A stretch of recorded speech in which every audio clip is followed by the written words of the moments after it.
Good morning, good afternoon, good evening, wherever you are in the world. This is Grant Cameron, and I'm here with my co-host, Nicole Sackage in Illinois. I'm in Canada, and I'm extremely honored to do this interview today.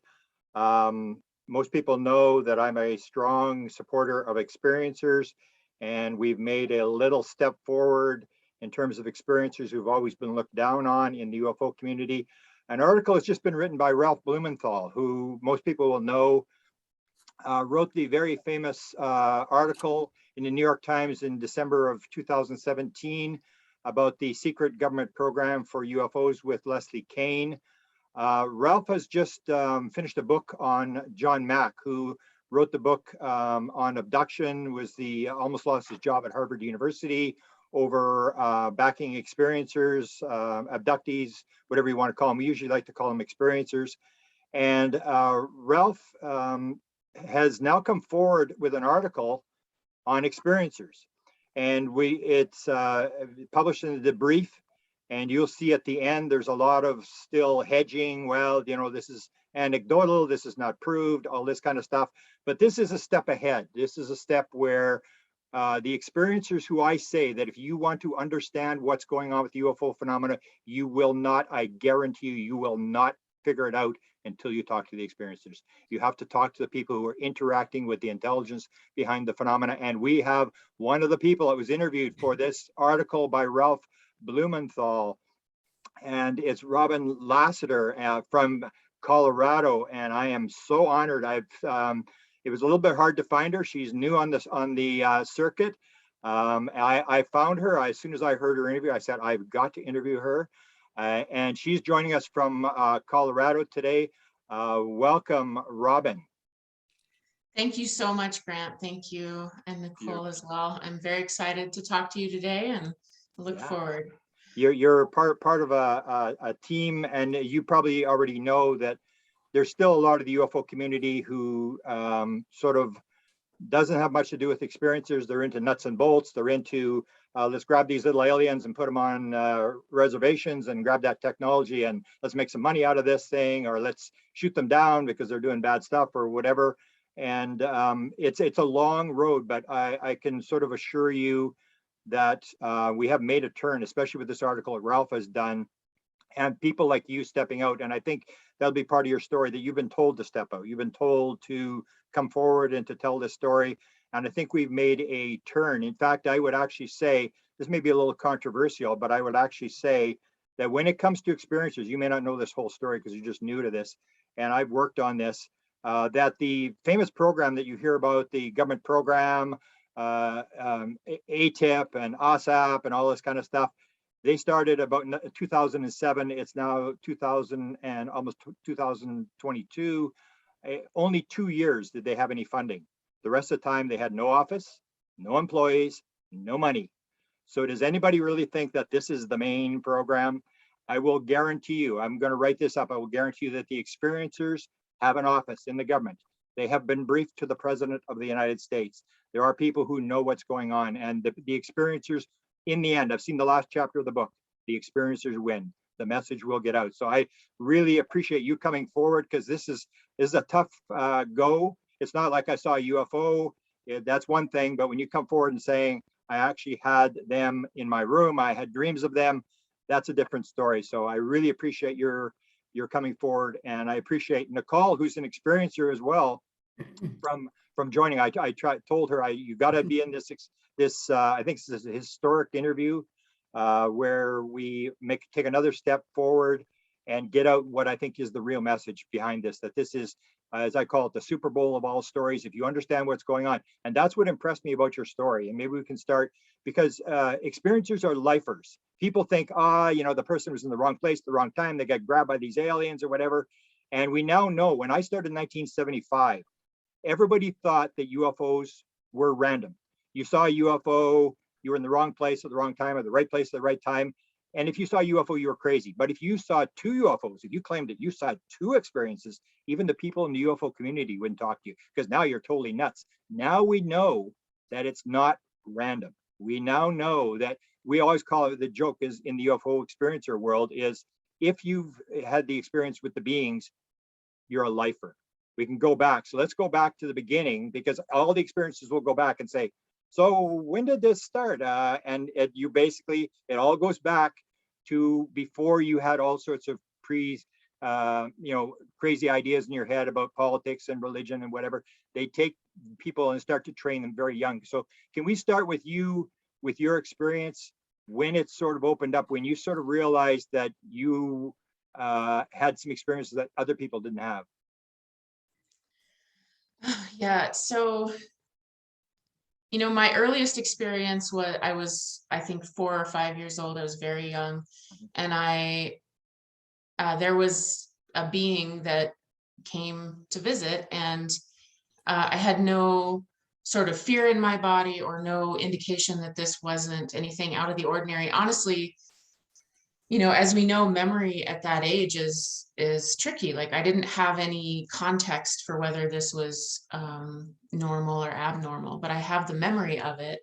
And I also, so the story is, the memory is that I am standing downstairs in my house, and it was very difficult to get up and down the stairs without the rest of the household hearing. But I sort of just found myself down there, and in front of me was an insectoid being. I called him Ant-Man. That's just what what I always called him. I have a couple of memories of him throughout my childhood. I had a sense that he was there to check on me, but that other than that, there wasn't anything remarkable about it. And I didn't know at that time that it wasn't just a part of the way the world was. I had no context again for it. So when I think it would be many years until I realized that the experiences that made up my life were not part of everybody else's experiences. There were the dreams that I had that were very intense from a young age, what I called Armageddon dreams, dreams of disaster on the planet.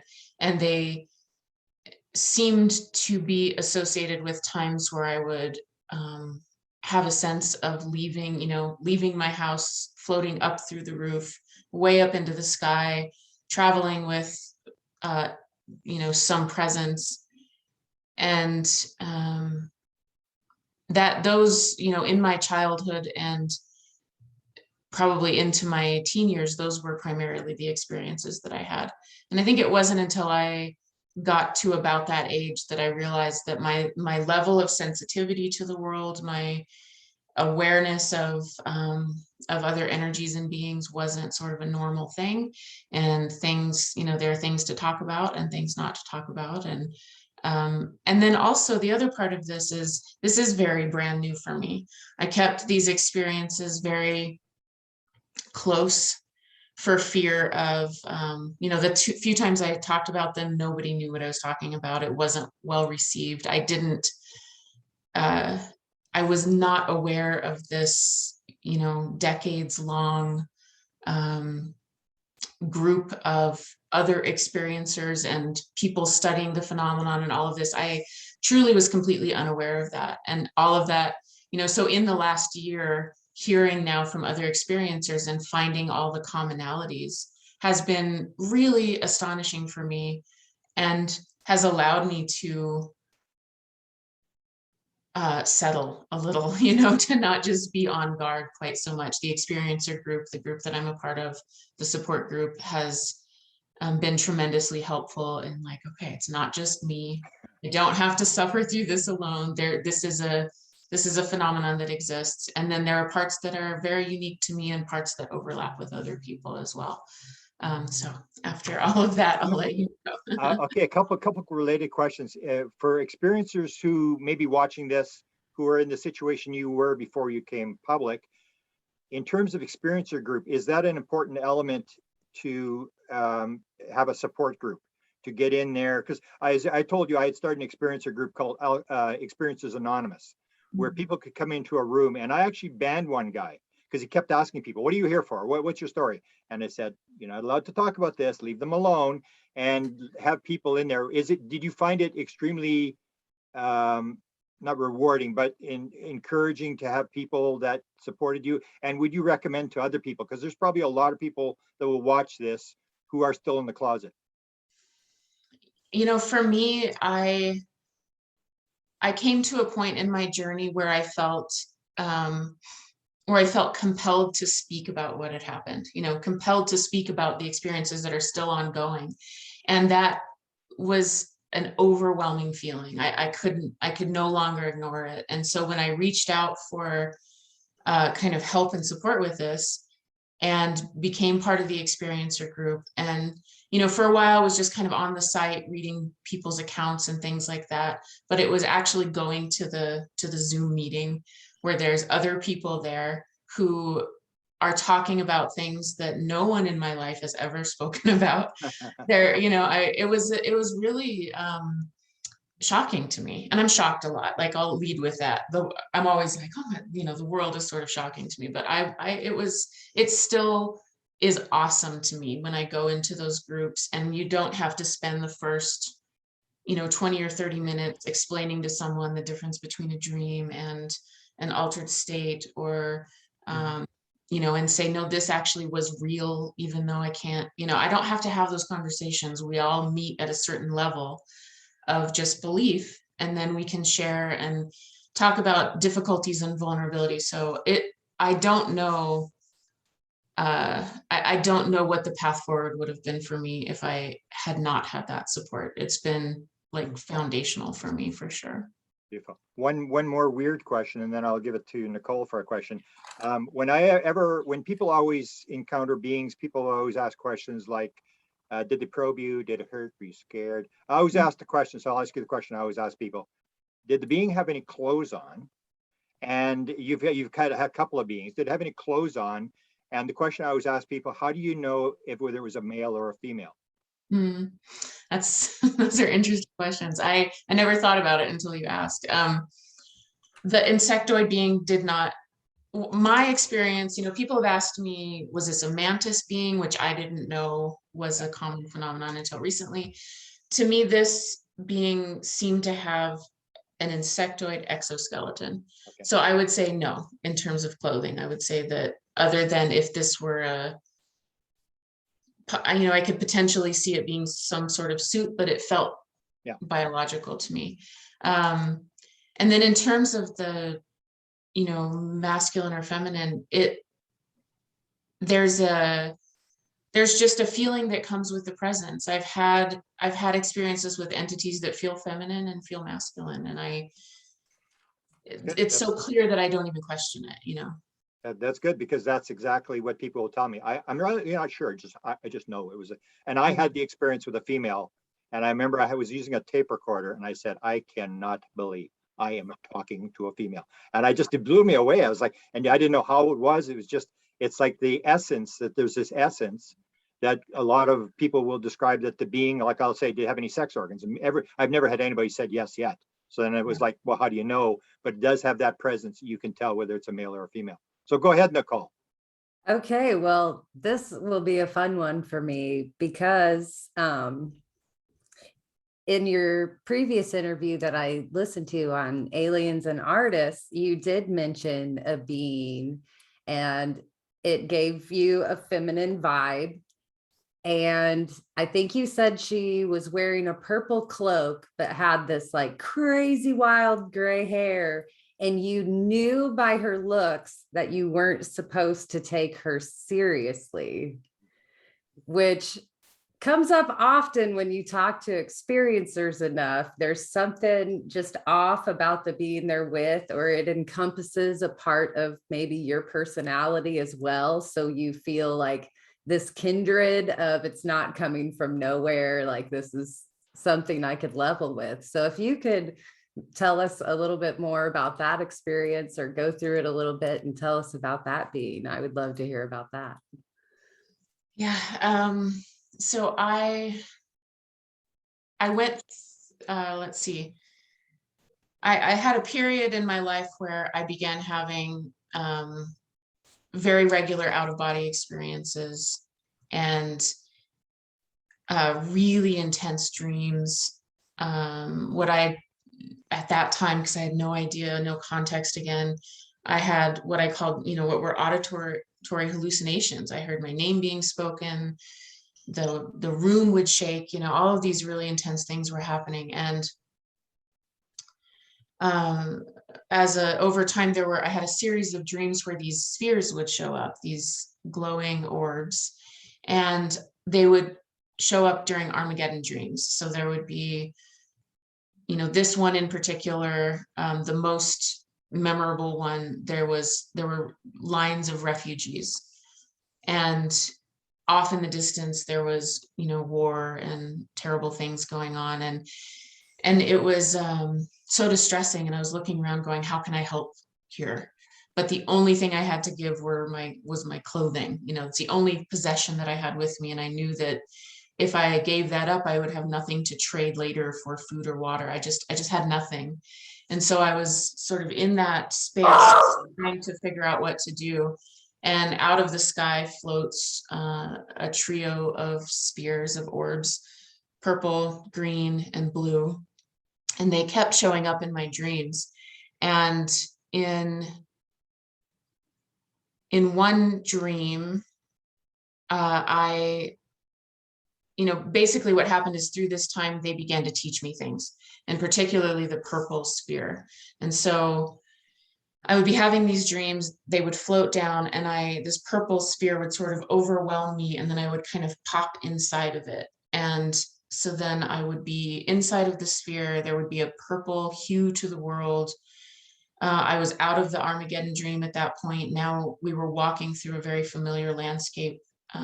For me, it was, the desert Southwest where I grew up, the high desert, and walking along, and next to me is this feminine, clearly, looked female. She had a long purple robe, a high purple collar, and wild gray hair, as you said, Nicole. And I really had the sense, even in that moment, that it was that presentation of her was given so that I wouldn't freak out, so that I wouldn't be too afraid. So I wouldn't, because it felt very, it felt like school was in session. It felt like this was someone I needed to pay attention to, and I was learning from, and I felt nervous and overwhelmed. And so I think that she presented that way so that I would take it a little less seriously. Like, don't worry so much. You can calm down. This isn't so very serious. This is kind of, you're okay here. You're okay here. So, so we walked along, and the atmosphere inside of the sphere was a very heightened, loving, clear space where all of my normal kind of baggage and fear and discomfort wasn't present. It was very easy to see the origin even of my emotions and all of these things. And it was lovely to be in that space. It was beautiful and heightened. And as we walked along, I could see something up ahead. And it was, as we got closer, I could see that, and I could feel it as well as see it. So we got closer to it, and it was the spider that was sort of flipping and writhing around. And I felt all of this anger and pain coming off of it. And she said really clearly, she said, this is a metaphor. Like, this is not about spiders. Spiders aren't bad. There's nothing, this doesn't have anything to do with spiders, but this is a metaphor for you. So with these energies, with this pain and this fear and anger, if you move too quickly from that state into this state, this heightened state, the physical body can't survive that transition that quickly. And then in front of us, the spider died. And I understood that. We continued along in the sphere, walking in this purple landscape, and came to the edge. And on the other side was a friend of mine, and she was angry and yelling and crying, and I just wanted her to come. I was like, you got to come in here, because this is great. You'll see the truth, you'll see this clarity that that's not really necessary. And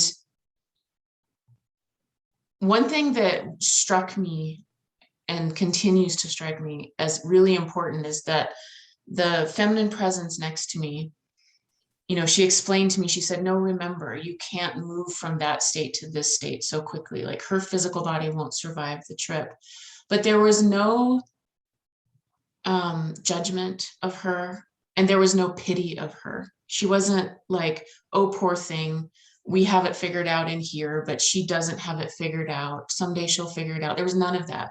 It was just compassion, clarity, and it was very easy to understand that message. So that was my probably most memorable experience with that sphere and that being. And I continue to think about that. You know, I know when I'm in certain states that it's not fair of me to ask my body to like snap out of it. You know, now I allow myself what I need to do in order to move to a different state. And the piece about the lack of judgment and the lack of pity was really important also.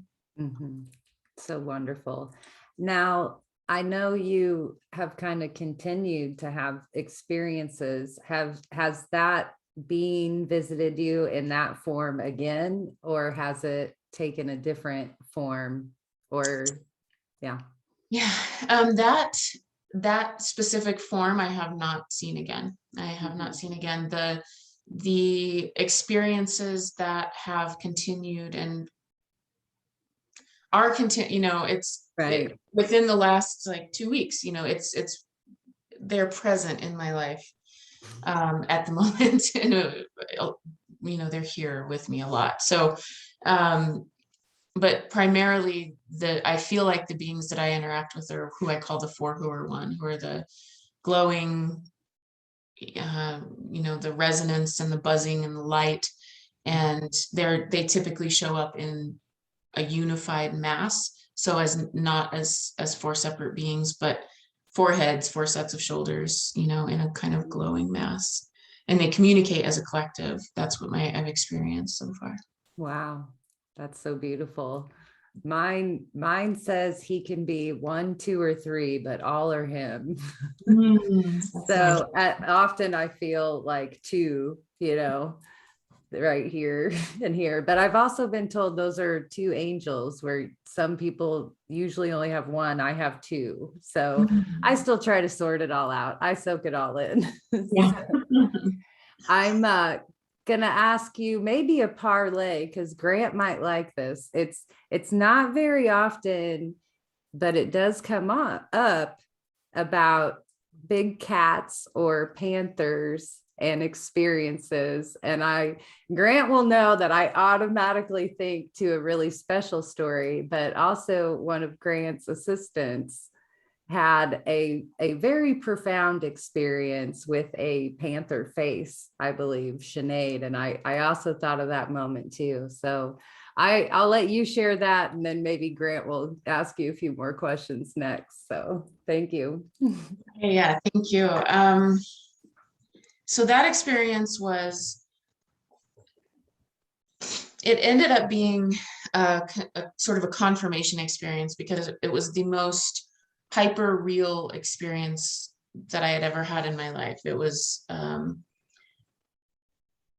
had gone through, you know, during the time with the dreams and the shaking of the bed, and I thought that what I was having was sleep paralysis. And I very honestly didn't realize until until pretty recently that is something that skeptics used to say, oh, it was just sleep paralysis, and that's what these experiences are. I didn't know that.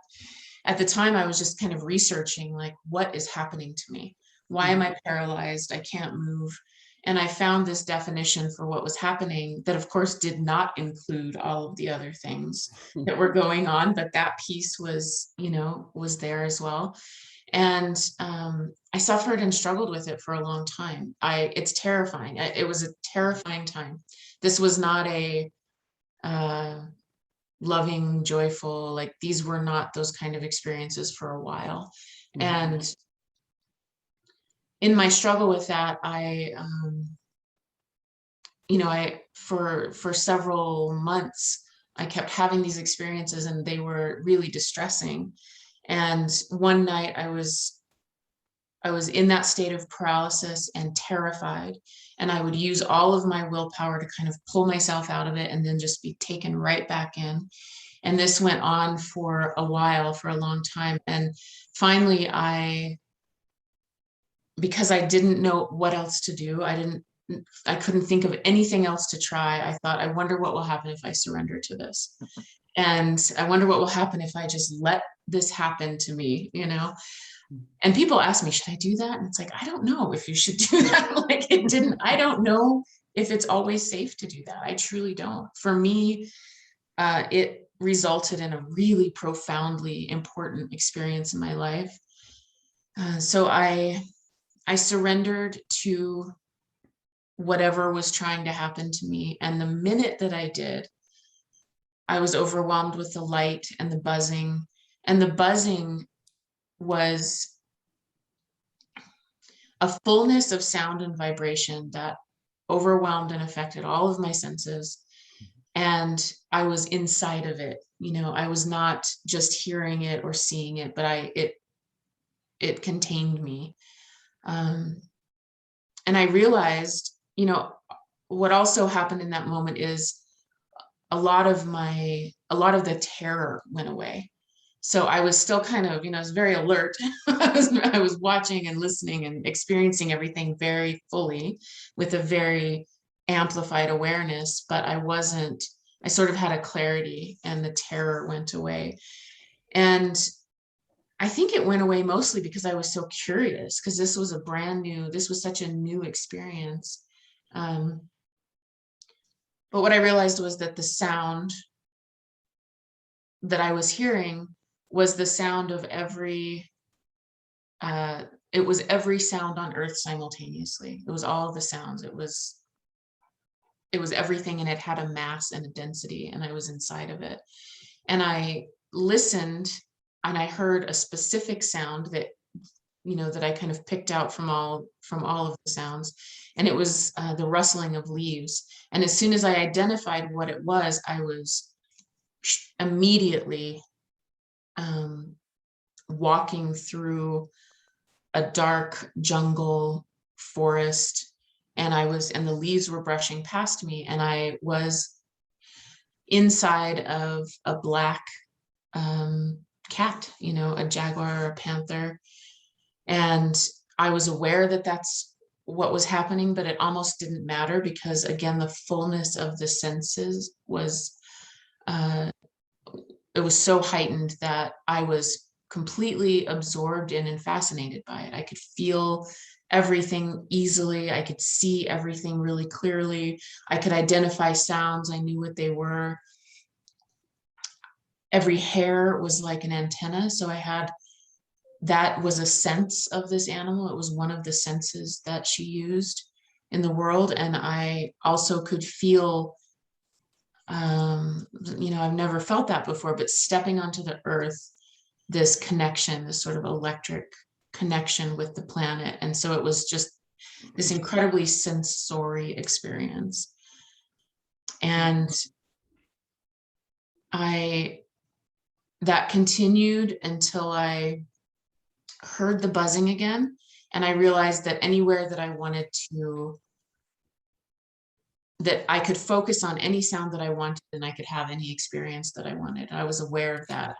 But then the experience progressed and something else happened. I don't know if you want me to pause there to talk, to give the opportunity to talk about panthers. I think Grant might want to jump in. So we'll finish the panther thing. continue. I'll finish the panther thing first, and then I've got a related question, but it's okay. Well, what happened after that is I left the experience of the panther, and I went sort of, what it felt like is that I went through the buzzing, the light, and I entered into a space of, I describe it as velvety blackness. So it was a rich, full, it was not a void. It was full of an intelligence. And I began to dissolve. It was as if my body was made up of, millions of tiny champagne bubbles, and they were getting farther apart from each other. I could feel myself dissolving, and that scared me. Then the fear came back. Is like, Yeah. what happens as I get farther from myself? Because I could also feel I had a sense of myself in each of the bubbles. So I could feel this dissolving happening. And as that's happening, a feminine presence arrives. I don't see anything. I don't see any form, but I can feel that there's excuse me. So there's a gate. There's a geometric shape feeling. So it feels like a triangle or a pyramid coming down to a point, and I can feel the pull of it. And this feminine presence is there, and she's kind of beckoning me towards this. And all the little bubbles of me are getting closer to this gateway, and it's like a vacuum. It's suctioning me in. And part of me goes through, and that freaks me out as well. It's like, what happened to those little pieces of me? I don't know. But it starts to happen faster and faster, that I get sucked towards this gateway. And as I get really close to it, I realize, oh, on the other side of this is where we go when we die. Like, this is, on the other side of this is the realm of afterlife. And that freaks me out. That terrifies me. I get really scared, and I use all of my willpower, and I pull myself away from that suction. And then I kind of slam back into my body, and I sit up, and I gasp. And it's the most hyper real experience I've ever had. And I'm astonished, and I do the most improbable thing, which is to immediately lay back down, put my head on the pillow, and fall instantly asleep.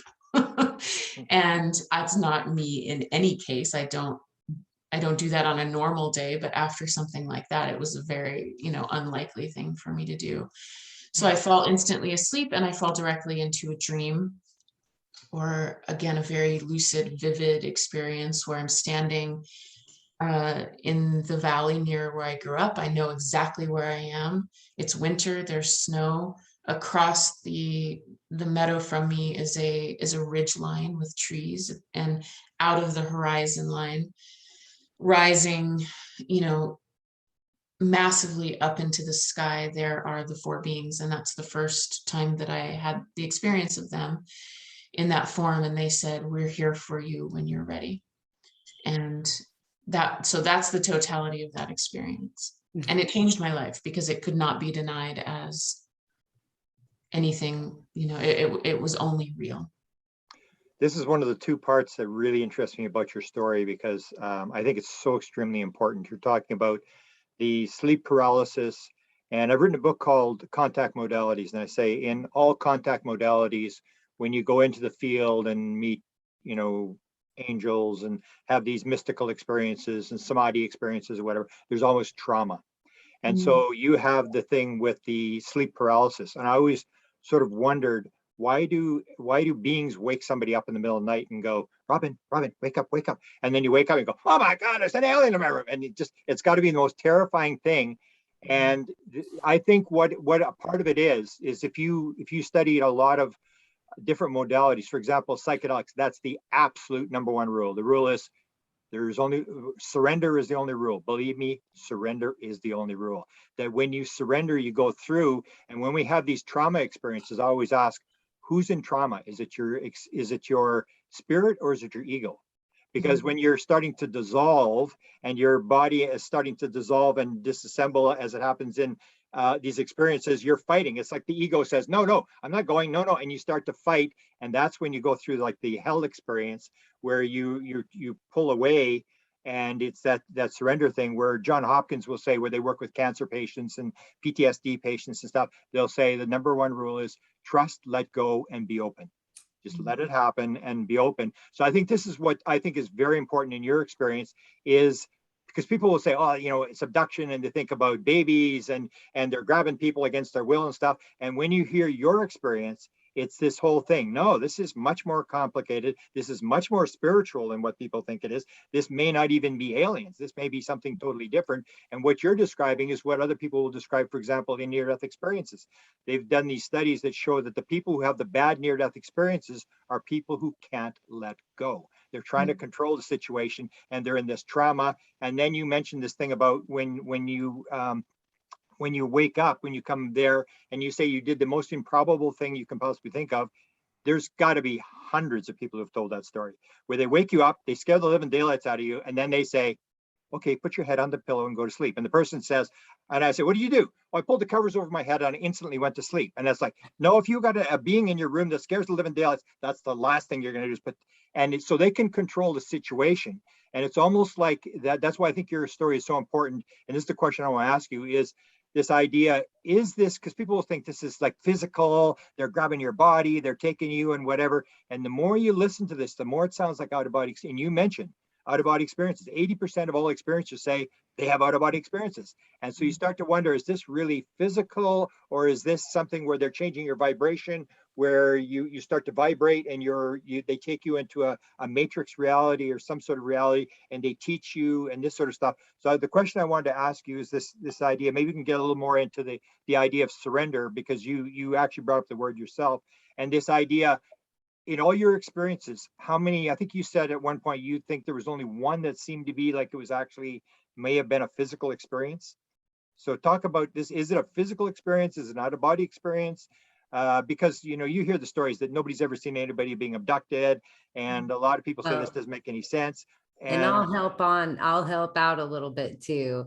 I think the blue sphere, that experience that you talked about before, Robin, where I think it cracked me up because I think you just flat out said, and some weird shit happened. So tell us about the weird shit.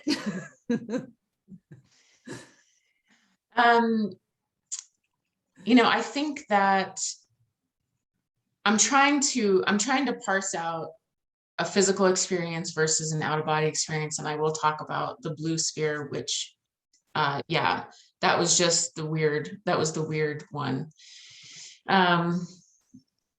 I think that it's really, for me, it's taken a long time and a lot of discernment to understand what is happening. I primarily do have out-of-body experiences, and that's what I feel and I notice now. But my physical body is also involved because it is paralyzed. And so the body reacts to that, and it's scary. And I don't 100% fully let them off the hook for that, even though this ultimately has been a positive experience in my life. I'm not really on board with the lack of consent. I'm not really on board with having to put the body through trauma. I've had trauma from other sources as well, and I wouldn't wish any of it on anybody. I understand. I have made meaning of it. Like, I've put it into context for myself, but I'm so cautious to not say, because this is my experience, this is someone else's. I know of experiencers who are still experiencing trauma, and I want to honor that and recognize that, because I know that that's really, really difficult. And as I was going through it, it was very difficult. It messed with my life. I had to, I thought I was crazy for a long time. And then you still have to get up and go to work and have a normal life and stuff. So I do want to point that out. But the blue, and I guess I'll say the other, I have had one experience where it did feel different. There's always that sense of sort of lifting, that sense of kind of levitation that happened as I leave my body. And I'm very familiar now with what that feels like. It happens, I don't even know how many times at this point, dozens, I would say. But I've, the other of the most hyper real experiences that I've had in my life included, that sensation of being lifted, but then looking down my body I was laying in bed, I was underneath the covers and kind of looking down my body and seeing the covers kind of tented up as if I was physically floating, and I was alone in the room. So I don't know. I don't know if that happened or not, but that's what I experienced. So that's a mystery to me. I don't fully understand that. The blue sphere was, as I was working through this and kind of putting it together in my mind and starting to even speak about these things to myself, instead of just going through the experience and trying to get on with life, the quality of the blue sphere was what I called, aliens and UFOs. These other experiences, they felt, I don't know that I would have, definitely Ant-Man felt, felt alien. But the orbs and the beings that are made of light didn't, I don't know that I would have used that word to describe them, but the blue sphere felt that way to me. It felt like I felt like aliens. Like I saw craft all the time. When the blue sphere would come, I would like wake up in the dream. So I would find myself on the ground somewhere, and it ended up being a place that I would know in the future. So, which was interesting. I had never been there, but I ended up living right where I would wake up, which was interesting. And so wake up on the ground, sort of stand up and look around, and it would be night, the sky full of stars. And then I would look at the stars and I would start to notice that they begin to move. And all of them would then begin to move. And it would be like a swarm. And the feeling in my body was the biggest joy, jumping up and down, yelling, interacting with them. I could move my hand, they would follow my movements, and they would like spiral down out of the sky and come to me. And I still sometimes have those dreams. And every time I do, it's the same. It's not the same dream, but it's the same feeling. It's like, oh, there they are, and I want to tell everybody and I want to show everybody. And it's so clear. And it's just this big, massive joy when that happens. And also, I don't know, can I pause a moment and just see, do you guys want me to continue with this? Or do you Well, let me do a related question to this. I didn't mean to say that people aren't having the trauma or this sort of thing. What it gets into is this idea that I think it's a little more complex than people think, and this surrender is an important part. One of the stats, I don't know if you've seen all this, the big survey, you probably weren't part of the big survey that was done of, I think, 4,000 experiencers where they had these patterns. And one of the really weird patterns was that all experiencers that answered the question, 37% of them had near-death experiences. And so they wanted this question of, why would they have both be a UFO experiencer and have a near-death experience? And a lot of them had 2 near-death experiences. So, and then I said, well, maybe it's not a random experience. And so that would be the question I want. If you get in, I don't know if you follow reincarnation, do you think this is a random event that's happening to you, or do you think that you made an agreement that that this is part of you coming in here to do a mission? Or I'd say to people, do you think you're on a mission? And that's where it comes to this thing where you start seeing these patterns where it's not like you wish anybody have a near-death experience, but when so many people have near-death experiences, you start to say, well, maybe this is happening for a reason, and that people are learning stuff from this, and that when you go along with it, and you even mentioned that when you surrender, then it's sort of like, what? It's over. And we know this in psychedelics for sure. The minute you surrender, you're in the nirvana state. You can't until you do. You're in this hell state that you're trying to fight. You're trying to get out of it. And so, let's go to this question about mission, reincarnation, agreement. Are you doing something? Are you helping them? Are they part of you? Are you part of them? Are you, like a lot of people, experiencers will say, that's my family up there. This is not my family. That's my family up there. This relationships. Can you go to maybe touch on a few of those things? Absolutely. Yeah. I love that you're bringing up the point again of surrender, because, the sort of disclaimer aside, to sort of honor people who are still in the trauma, but my life experience has been my biggest teaching, my biggest lesson in life, through my addiction, through terrible relationships, through just the fear of being on the planet, my sensitivity to the world. What I learned was that if I turned toward it, if I stopped trying to push it away, whatever it was, like the discomfort of just having to, I don't, whatever, just the sort of normal day-to-day discomfort, not even to mention, these other really heightened experiences. But if I stopped trying to resist that, if I turned towards the reality of what was happening, that it instantly transforms. And my biggest lesson around that was spending a really long time of my life pushing away all my pain and not allowing myself to feel that. And when I surrendered to that, it broke me open. It blasted my heart open. I experienced the world through a lens of compassion that I never had until then. And so that surrender, that turning towards, that engaging with the difficult thing is my foundational, teaching. And so I understand what you're saying. I really do. It's the body, the nervous system, which to me is like synonymous with the ego. I call my ego my nervous system because it just wants to be safe, like I just need to make sure my nervous system is safe. But as does everybody. Everybody has the same thing. Right, the ego right. is running the show. It's trying to survive, and you can't deny that the ego is trying to survive. It's me. Right. Yes, and surrendering to those experiences felt like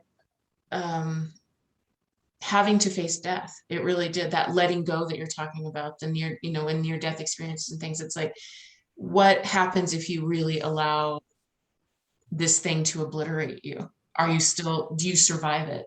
Yeah, and so far, like all these experiences I have, like I was obliterated and it didn't kill me. I was annihilated and I wasn't destroyed. So I learned through that. I'm learning continuously through that to trust life more and more and trust these things. In terms of mission and pre-incarnational agreements, the meaning making that I've done around this is that I've had a sense of mission since I was little, and people around me were like, what is, like, just like, take it down a notch. You don't need to save the world. You're 11 or whatever. But that's my whole life. I've had a massive sense of mission and not sure exactly where to put it. And now, having gone through the experience of the last year of my life, I have, through a hypnotic regression, I was told exactly what my mission is. And it's taken me a while to integrate that and to allow that. But when I did, it just made everything a lot easier. It's like, there's a lot of things to do on this planet. There's a lot of directions to go, a lot of things to dedicate your life to or numb from or whatever. There's a lot of ways to be. And I finally have found a way to be that feels like service, that feels like I'm fulfilling my mission. I do not have it figured out. I don't know the long game. I don't know how this ends, but I'm trying in the moment to show up in a way that feels like I'm on a mission. And the pre-incarnational agreement, again, in the hypnotic regression, that is exactly what it was. It was like, I'm choosing to come for this purpose. I forgot what it was like here. Like you don't really get, the immersive experience when you're just picking and choosing these life missions. But so it's harder than I apparently thought it would be. But I do think that I personally think that I have agreements with these beings. And I think I have a sense now of the ones that I've interacted with that feel like guides for me, that feel like I'm part of a team. Yeah. Okay. Just one more question. I'll give it to Nicole. Working off that, again, you may be talking to a lot of people who will hear this, who are new experiencers, who don't know where to go, what to do. You mentioned the word regression. Mm-hmm. were you better off after the regression than you were before? Because people will say, I really don't know if I want to do that. Do you think that that aided you? Because a lot of people have that fear about actually opening the door and actually finding out what's going on. So the first regression that I have, that I had was a between life soul regression. So I was not regressed back to the event with Ant-Man, for instance. I later did regressions around that. This was like a Michael Newton, like between lives, life between lives. Exactly. Oh wow, Life that's between one of lives, my big. I'm one of his biggest fans. Okay, keep going. yeah. So the woman who worked with him for many years was who I got the regression from. Wow. So yeah, so it was a phenomenally. I mean, it set me on this path because it answered a lot of questions. It was so unexpected. I did not I did not anticipate that. I did not think that was what was going to happen going into it. So it was very jarring. I think at other times in my life, I wouldn't have been able to integrate it and handle it. So for me, they've been profoundly helpful. But even now, and I work with, Stuart, who I trust completely and fully. And even during regressions with him, my body is still afraid. Like, these are not easy things to do, or maybe I'm just scared all the time, which is, true for me as well. But for me, they were profoundly helpful. But I think I needed to be really stable going into them. Like, the years when my life was really out of control would not have been the time to go have a regression. I needed some stability. I needed to be okay. I needed to have enough of a framework and support and all of that so that I could then integrate, which, you were mentioning psychedelic experiences. Something that I think is relatively new is the integration portion. You don't just blast people open and then let them go on their way, that it's such an important part. Yeah. It's almost like experiencer meetings are like integration as well. I mean, it's one thing to have this really bizarre thing. It's another thing to sit there and try to figure out and have people who can guide you and help you figure out what the heck this might have been about, even though you may never really know the answer. Yeah, so exactly. I'm glad you put that out, because a lot of people are struggling. They're trying to figure it out. And I'm always glad to hear when people have the regressions, where I've asked some people like Barbara Lamb, who's done 6,000 regressions. I said, Barbara, have you ever had anybody who wasn't better off? And she said, no, they're all better off when you go through it. So, and again, it's this ego doesn't want to go there. We don't want to do this. We don't want to go through trauma or whatever. And then when you sort of let go, then it's like, oh, it wasn't so bad. I mean, but the integration, you're telling, that's an important part that people, and that's what we're trying to do, is help people who have had the experiences integrate what's actually going on. Yeah. So Nicole, go ahead. Well, I was just going to tie in maybe a few kindred things, or maybe even some synchronicities that have been going on with what Grant and I have been digging into, and what I gleaned from the messages that you've been saying. But one thing I will say, we just did this massive orb panel. We brought on a bunch of people who have experienced orbs and kind of got their take on whether they're good or bad, or what different colors inspire them, or their emotions that kind of correlate. And I just found it really beautiful that you said, while you were in the sphere and you were kind of in these teaching sessions and lessons and learning, like, you did feel love and understanding, and you brought that up. And in your blue sphere, you said there was elation and ecstasy. And from some of our other experiences or experiencers sharing, they've brought up the blue, meaning like happiness. They've felt happiness, and red orbs were very comforting, and violet. It was a beautiful description. They said violet was like the ecstasy of love. I love that. And one thing to add to that, and then you can continue.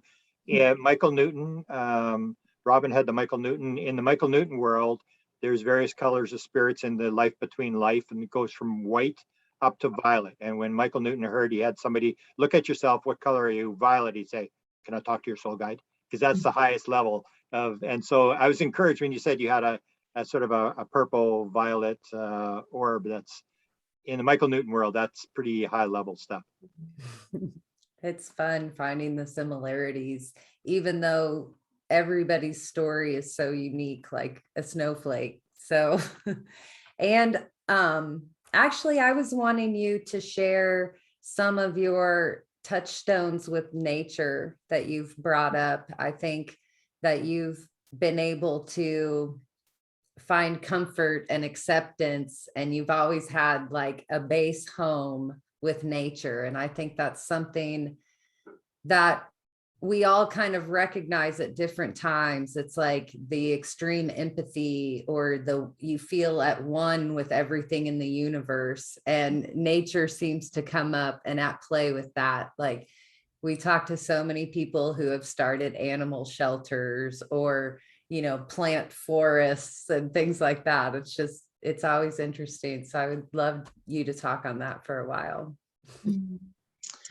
That's one of my very favorite pieces, especially right now, because over this last year, another unexpected piece has been, I've always felt a little bit like I was not really here, and that I was kind of like, how long do I have to be here? Like, when are we done with this? Because this is really hard, and I don't really understand how it works, and I don't really fit in, and I don't know how to do it here. So much of my life, I felt like I was not fully embodied, to be honest, and I didn't really want to be, because it felt very unsafe.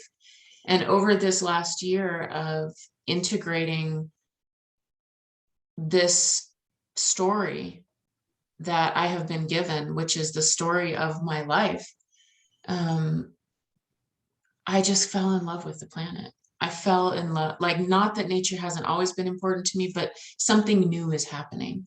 And the depth of the love that I have for not only the planet herself, but humanity as a species, like who we are in our core form, I am in rapturous love with at the moment. I just am kind of head over heels. And so what's interesting about that is I have a new understanding and awareness of the particular frequency and the sacred resonance of the planet herself, and how it's very slow, it's very loving, it's so supportive. Like, hearing you say that people are planting forests and doing animal sanctuaries, like, that makes perfect sense to me, because I think about that moment when I experienced being inside of the cat, stepping onto the earth and feeling that connection. And I'm starting to sense that. I'm starting to see what how truly and deeply connected we are to the planet. And that as the story of myself that I have accepted is that I came here because of the planet and because of humanity. And if it's not a love story, then what's the point of it? Like, it is a love story. I'm here because and nature is not necessarily safe either. It's not only rainbows and butterflies. There are those, but there's also the natural processes of the planet that include death and suffering and decay and all of those things. But there's a safety in those rhythms and cycles that we have forgotten and become disconnected from. And we're moving into fall here in the Northern Hemisphere, and there is a decline that happens, and then winter is still and dark, and we are so afraid of those things, but falling into the natural rhythms of the planet and trusting the life and the frequency that exists here deeply, and how much it loves us, and how much it wants, how supportive it is of our bodies and our nervous systems. Like that's where I'm safe, is when I'm in nature with the planet. So I think I hope I answered your question. I'm kind of like goo eye in love right now. So that's how I talk about it. Let me ask a related question, and I may point out, I always point out to people, there are 330 billion cells die in your body every day, and they were replaced, 200 different cells are replaced by 330 billion cells. That's part of the process. We're just worried when it's our ego cell that's going to die. We are part of this process. And you mentioned this thing, and I don't know if I've ever figured it out, and you've had a lot of it. So let me ask your thing on the premonition dreams. I've got a lot of people, and 39% of all experiencers say when they were on board the ship, they were shown the screen. And you don't have to explain what the screen is. Did they show you the screen? Yeah, I saw the screen. What did they show you? And you're talking about these, environmental devastation, this kind of stuff, end of the world stuff. Have you come to grips and an understanding? Are they warning us of future devastation? Are they just saying, well, if you don't turn around, this is what's going to happen? Are they just making you more in tune with nature? What's your interpretation after all these dreams? And add to this, people will say, I think you mentioned the year 2019. I think Nicole and I just interviewed a girl who was same thing. They were saying, hurry up, 2019, hurry up. It's time, hurry up. And or people, I'm going to do something, and they say, what am I supposed to do? When the time is right, you'll know. I want to hear your thoughts on, you probably got a lot of this kind of stuff. What do you think they are showing us this stuff for? What's this all about? Your mention of the sense of urgency around it, as you're asking me that question, that's the first thing that comes to mind, is that I was the feeling with all of those dreams and the sense of mission and the things that I was shown during the regression, the importance of not only the planet, but of humanity itself, as of our species, always came with that sense of urgency. So I mean, clearly there are, we are at a precipice. We all, I think everyone feels that. And so I don't know if they're saying, they have never said directly, hey, we need to figure this out right away. You need to, deal with the environmental crises. You need to do this, this, and this because a clock is running out. They've never said that directly. They just have instilled in me a sense of urgency. And before December of 2019, there had been a period of 2 years or so, maybe 2.5 years, where I had nothing. I had no dreams, not even really regular dreams. And my dream life is very active. I had no dreams. I had no out-of-body experiences. I kind of thought, oh, well, I guess it's done, And then December 2019, it was like, here we are. And then the presence, the pressure, the urgency, was, I couldn't get away from it and I couldn't stop it. And that's what, drove me into the next steps on my journey, which was the regression and ultimately, writing the book, which they told me to do, which I thought that's a weird thing for them to tell me to do. But for my personal evolution, it was completely necessary. And so all the things that they've had me do since December 2019 have resulted in this moment where I am able to speak about these things, which for so long I couldn't even move them through my throat. I literally couldn't speak them. The first time I spoke them, my voice wouldn't work. And it took, an hour and a half for me to talk around it and not even say what actually happened. So I'm glad you mentioned the book. Maybe mention your book, and I'll give you a little funny story. You probably haven't heard all the stories, but almost everybody gets told to write a book. And Sherry Wilde is probably the best one if you ever read her. She wrote a book called The Forgotten Promise, where she had a really traumatic time, really bad. She had no interest in this, and they reminded her, Sherry, have you forgotten the promise that you made? And they brought her back this thing. You promised to do this. And she told the story where she's a real estate agent in Wisconsin. She opens her computer and the Word program is open. She goes, what's that thing open? That's never open. And she looks and it's like page 3.5. And then she starts reading it and she goes, oh no, we're not going there. No way. And they started the book and they forced her to write the book. Her daughters took an injunction to stop her from publishing the book. And then she was driving down the street after she finished the book. She's driving down the street and suddenly there's this 3D holographic screen. And she's going, what are you doing? I'm driving. Can't you see I'm driving? What are you doing? And they said, this is the first scene to your movie. And so this is pretty common. So what's the name of your book? And is it out or?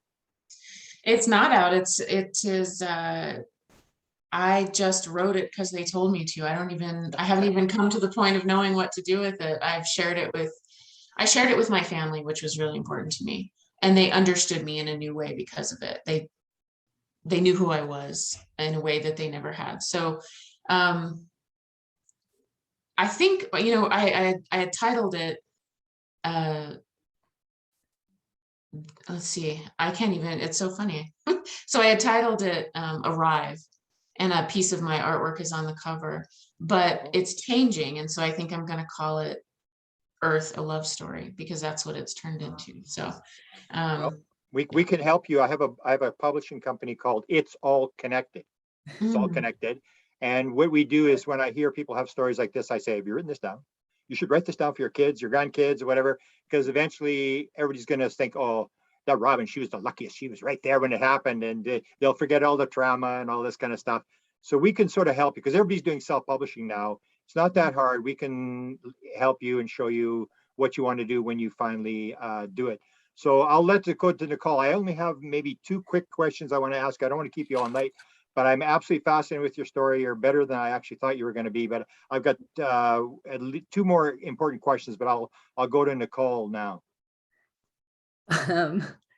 This one might be a little uncomfortable. So if you do want to pass, I'll understand. It does kind of tie in with what you said was weird shit. But I also thought this one hit me kind of too hard for me not to share a little bit of my story with you. But maybe as a lead off, I totally admired the part where you said you're going to try every door. And it made me think in my life, like my kind of running quote was, well, I guess I'm going to try all the wrong ways before I go with the right way. It's like, I might even know what the right way is, but I'm not going to do that one yet. But another kind of synchronistic experience that hit me with what you shared was, and sorry, Green, I actually haven't shared this one with you before, but one other person, and mine was a dream that felt so vividly real. And it was after I had had my cancer surgery treatments and I was in recovery. And I was getting checkups about every 3-4 months. And then they got moved to like 6 and 8 months and things like that. But I had such this powerful dream where I was with my being, who I never really see. I just know they're there, or he's there, it's there. And I knew it was like you said, you would wake up in a dream to find yourself in a dream, kind of that, but you knew it wasn't like a normal, regular dream. Well, when I had woken up, they had taken me to my bathroom from my childhood home, which is a very, private space. It was like when I was a teenage girl, and I was like, holy crap, I'm in, my old bathroom. And then all of a sudden I had this thing come up out of my side and scared the shit out of me. Like, it was just so vivid.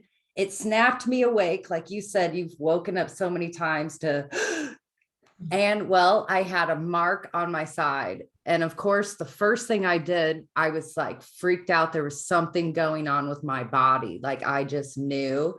And I went and I actually had like cancerous cells detected there on my body. And so they did a biopsy and removed a portion from that area of my body as well. And it was so precog and such a warning that I just connected to your story about the port and what that meant to you. So if you could share a little bit of that, I would love it. Thank you. Yeah, thank you for sharing that about your story as well. This is a part of my story that I haven't fully come to terms with yet, so I may stumble through it. I don't have, you will hear me work it out real time because I don't have, Right. I have not gone down this road before. So I did, with the blue sphere, this experience, it was a very, it felt like a very, very lucid dream state, or perhaps even out of body, because I was sort of a disembodied consciousness. And I was looking over the shoulder of two, it's the only time that I've ever had what I would call something that looked like a typical gray. That's the only time in my life that I've had that experience. But I was looking over their, kind of between them, over their shoulders, and my body was laid out on a metal slab table, and there was a big light, bright light above, and they were fiddling with something on my neck. And I was kind of peering over, curious, and they noticed me watching. And then they like shifted, and they had lab coats on, and honestly, they were doing like a little comedy routine. And I've heard other people say like they don't have senses of humor. I have no idea. This was my experience, but they said they like noticed me watching, and very much for my benefit said, no, remember on these models, it's righty tighty, lefty loosey. And then they turned this port on my neck, and my consciousness went back into my body through that port. Right. And I didn't have any, like, I wasn't afraid during any of that. It wasn't, I don't know, it wasn't that strange until I had another experience where they took me inside of a mountain to a bright blue light, to a ship. And in that experience, I was in the future, and I was in a wheelchair, and I was dying of cancer, but I was okay. I was like, this is fine. I'm okay with this. And then in my life now, I have, at that spot, I have cancer cells that I'm dealing with. And I'm not, I haven't worked that out yet. That is not something I've come to terms with or resolved. It still exists. I'm working on it, but there's all those pieces together, and I have not meaning made of those as I have in the other realms. Yeah. Right. Well, thank you so much. Like, that is something I still am sorting through this as well. It was like childhood experiences so similar to yours as well, and trying to sort that out, and then asking people but knowing you're not getting a satisfactory answer. And the cancer stuff is just so embedded. For so long I didn't correlate my UFO stuff and other paranormal things like my out-of-body experience, and yet I knew there were so many similarities. I just wasn't even ready to seek other people out yet. And that's something we touched on earlier, is you find those kindred people where not everything is exactly the same, but there's enough that you find your soul family. And I really connected with you on that. And it is a mystery. I mean, I don't know. At that point, I was so hyper with my health and anything going on that I've wondered, was that a warning? Did they know I would understand that? Well, why wouldn't they just come out and say, there's also that whole thing where I know, Grant, I say this all the time. We see something funny in the sky, and then 20 years later, we realize we've been on this whole inner journey and it had nothing to do with the sky. It was all inside, and it's our higher self. It's aliens, it's light beings, it's energy, it's consciousness. And that part of your story like how you said the humor, like a lot of people don't understand there is that humor involved in this because it's part of your consciousness and your personality as well. But that righty-tighty, lefty-loosey part, and then but being sucked back into your body, like that's not an experience I've heard described often with the table abduction, you know, like you seeing yourself on the table. It's always, I'm in the table, you know, that one. So that was just beautiful. And I hope people pay attention to that part when they hear this and they'll go, aha, you know, it's more than your body. It is your mind, soul, spirit, and your body. So wonderful. Thank you so much. I know it's difficult. Thank you. I can just add, and then I've got an important question I want to make sure I get in.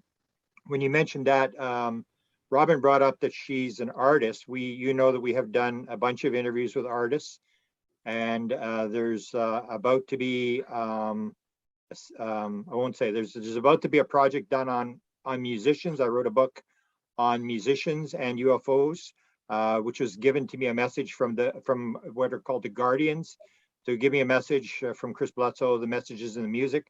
So you have this thing, and what it basically comes down to, as I understand it, is why don't they tell you? Because that's left brain. All the implants are on the left side of the body, which is the right female brain. They're dealing with the right brain, and the right brain is always symbols. It's always dealing this idea. So they're dealing with symbols. And I think you brought this up before, Robin, this idea that a lot of this stuff, like this spider and stuff like this, a lot of this stuff is symbolic. They don't really come out and tell you. You're supposed to sort of figure this thing out. But the question I wanted to ask you, and this goes back to this idea about sort of the bottom line of this thing. If you get into the ayahuasca experience, if you see the interview that was done with Sting, the musician who was down there with his ayahuasca experience, where you have the experience and you realize everything is alive, conscious, and connected. And then he says, I see the little plant coming out of the crack, and oh, that's my brother. So the question, you talked about this 4 is 1. I think 54% of all experiencers state the number one message they're given is oneness and love. Have you come up across those two items in your experiences? I'm going to have to think about that for a second in terms of that specific message. When you mentioned the thing about the 4 becoming 1, as soon as I saw that, I go, like, that's almost like symbolic. Like, we're 4, but we're 1. And it's because we always want to separate. There's us and them. And then I think the bottom line is it's all one Gaia. It's all one system. And that's what the ecology, that's what the nature thing is about. Whatever you do to nature, you do to yourself. Whatever you do to the universe, you do to yourself. That it's this connected thing that a lot of experiencers do. But you may want to bring up in a future interview. That's something that I think is the number one message is oneness and love, that people, and you would think, like, why would they talk to people about oneness and love? Why aren't they talking about who's in charge, where's the government, all this kind of stuff? And they're not interested in any of the kind of stuff that you think they'd be interested in. They're talking about oneness and love all the time. Right.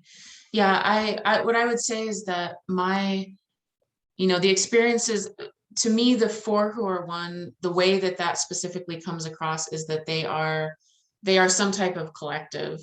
But I will say that the end result of this experience for me, as it stands today, is a tremendous capacity for compassion that has worked its way through me, worked its way through my life. I am not. I had a messy, hard life, and I did things that I'm not proud of, and I still have wounds and trauma that my fight or flight response comes up and I react from. And what has happened over time is that this massive sense of compassion has arrived, and I'm able to hold myself in compassion and others in compassion, and realize that ultimately that is, the rest of it means a lot less to me these days. The guilt and the shame, the blame, the fear, the fighting, the I'm right and you're wrong, all of that, even as it goes on, even as I'm watching it, instead of those things, I'm seeing pain, wounding, fear. I'm seeing an illusion. and underneath that illusion is what you just said, you know, oneness and love, compassion, those things. I'm losing my ability to push this mission aside. And right now, what that looks like for me is holding everything in compassion, even the uncomfortable, unsavory, difficult parts of humanity get a space here, which is a relief, to be honest. You know, it's a relief to be able to see, to rest in that love and have faith in it. Do you see that in the beings as well? Because you know, there's this thing about there's the bad beings and the good beings, and what's your experience with them? Did they show the same empathy and compassion towards you and what's happened to you and to the world? That's a mixed bag. So I've had moments with them when the day that I got sober, and which I feel they facilitated my hitting rock bottom. That was a tremendous amount of compassion. They did that from love, and I felt the love, and I felt the deep concern and care as I fell. I've had other moments and experiences where they're like, yeah, we know you're freaking out. We're not really interested in that. We have work to do. Like, let's just get to it, you know, and they are not very empathetic about how I'm feeling. So I've had both, but when I feel into them, when I've been around them and feel into them, I do feel a quality of love, but honestly, it feels like a different frequency exactly than what I experience here on the planet. So it's the best yeah. I only got one more question, but I'll let Nicole ask what she wants to ask, because we don't want to keep you here all night. Now you can wrap it up with your last question. I checked off all my check boxes. I just flipped back through my 3 pages of notes that I gathered. But I will say, I do kind of have an ongoing series of talking with musicians and artists. So I would like to invite you back to maybe share some of your artwork. And am I wrong? Are you also a poet? No, I am not. I write really bad poetry sometimes to myself. I love bad poetry. Okay. But no, I would love for you to share anything that you've created, whether it's, you know, excerpts from your book or, like you said, the cover art. Just, I'd love to. It's wonderful. Music that you love. I could probably tell you like probably 4 out of your 10 favorite songs are from another experiencer, like somebody who's witnessed the phenomenon. So that's just a fun game we play too. So, but yeah, I'd love to have you back. So Absolutely. Grant, you Okay. can wrap us up. I'll just make a comment on that because Robin hasn't been in the field. If you're familiar with the implant, I don't know if you found the implant thing or you've been a part of that, but Roger Lear, who was the guy who did the 17 alien implant removals of different people, was asked, first of all, in his book, he said they had 250 implants.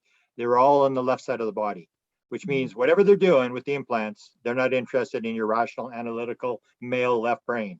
They're interested in the right brain because the left side of the body is run by the right brain. So they asked him, what's common between all experiences?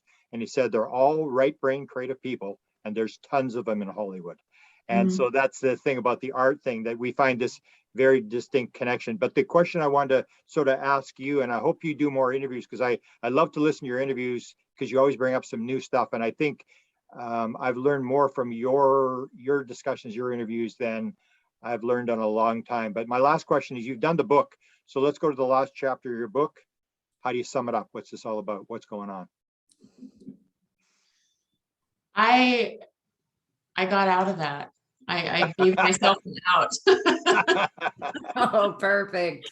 So I went through the journey of the book, and I landed at sort of dedicating myself to the planet, which for me, that's what it's about. I can't answer that. For me, it's about the earth and humanity, and claiming our sacred place, and how important and special we are, and how important and special the earth is. But the very last chapter of my book is about into the next journey, because I keep having experiences and I don't know where they're going to end up. I mean, I'm being asked very clearly to come back into school and learn how to do some new things so that I can have continued communication. And that's active in my life right now. I'm going to take some time and travel and be in nature and see if I can get quiet enough and still enough and calm enough to start doing some of this work. So that's how I ended the book, with a bounce into the next chapter, because I do not have the answers. I wish I could. When Grant does that, I call it one of his classic cliffhangers. So you have a cliffhanger to keep us coming back for more. And no, it's good because we all learn together on this journey. You know, that's the other thing we do like to point out, is we're not all at the same pace and on the same straight line. You know, I often feel like we're all on this wobbly concentric circle of doom that just spins. And every once in a while, we all line up to where it's like nice and peace, love, and kindness. And we're holding hands, but that's not very often. But it was so wonderful talking with you today. Thank you so much for joining us. Okay. Just to finish it off, I appreciate, Robin, you're a wonderful ambassador, and I don't think there really is any end to it. I think it's all about school. It's about the journey, not the end. We're in the Western Union where we want everything yesterday. Just give it to me. Tell me what's going on. That as David Bohm said, and I'll end with this. David Bohm, the famous quantum physicist, said, when you discover all the rules of quantum physics, there's just another level below that. And everybody said, no, there's not. And he said, yeah, there is. And it just gets more complex and more learning. And I really appreciate your sharing, coming forward and sharing with the world. A lot of people will learn, and you've made the world a better place. So thank you for sharing with us. Thank you both so much. Thank you. It's my pleasure. How wonderful. Have a good night, everybody. Thank you, Grant.